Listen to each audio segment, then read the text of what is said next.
আসসালামু আলাইকুম সবাইকে। হঠাৎ করে স্যান্ডউইচ খেতে ইচ্ছে করতেছিল, তাই ডিম দিয়ে স্যান্ডউইচ বানিয়ে নেব আজকে। প্রথমে পেঁয়াজ কুচি দিয়ে দিলাম, পেঁয়াজগুলোকে ভালো করে একটু ভেজে নেব। বাইরে থেকে স্যান্ডউইচ কিনে খেতে ইচ্ছে করে না, কারণ অনেক সময় এটাতে বাসি কিছু ঢুকিয়ে দেয়। সেজন্য আমার টোটালি বাইরে থেকে স্যান্ডউইচ কিনে খেতে ইচ্ছে করে না। যখনই মন চাই ঘরে আমি এইভাবে বানিয়ে নিই। তো আজকে ডিম দিয়ে স্যান্ডউইচ বানাবো, সেজন্য 2টা ডিম দিয়ে দিলাম, এখানে সাথে কিছু পেঁয়াজ দিয়ে দিলাম। এখন ভালো করে নেড়ে চেড়ে এগুলাকে মিক্স করে নেব, একটু ফ্রাই করে নেব আর কি।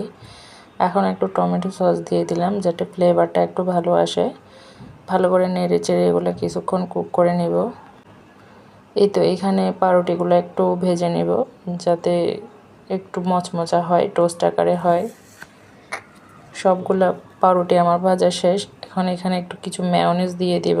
মেয়োনিজটা ঘরে বানিয়ে রাখলে দেখা যায় নষ্ট হয়ে যায়, সেজন্য বাইরে থেকে কিনে নিয়ে আসলাম। তো এমনিতে আমার ঘরে সব সময় মেয়োনিজ থাকে, তো ভালো করে একটু মেয়োনিজ ছিটিয়ে দিলাম। বাইরে থেকে কিন্তু কিনতে গেলে এতগুলো মেয়োনিজ দেয়ও না, তো ঘরে তৈরি করে খাওয়া তো একটা আলাদা ব্যাপার। সব কিছু একটু বেশি বেশি করে দিয়ে খাওয়া যায় একদম ইচ্ছে মতে। এখন উপর থেকে একটু টমেটো সস দিয়ে দিব।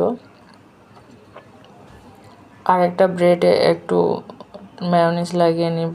বাস এই তো হয়ে গেল আমার ডিম স্যান্ডউইচ। বাসায় কারা কারা এইভাবে খান অবশ্যই জানাবেন, তবে আমার কাছে এইভাবেই ভালো লাগে। আল্লাহ হাফেজ সবাইকে।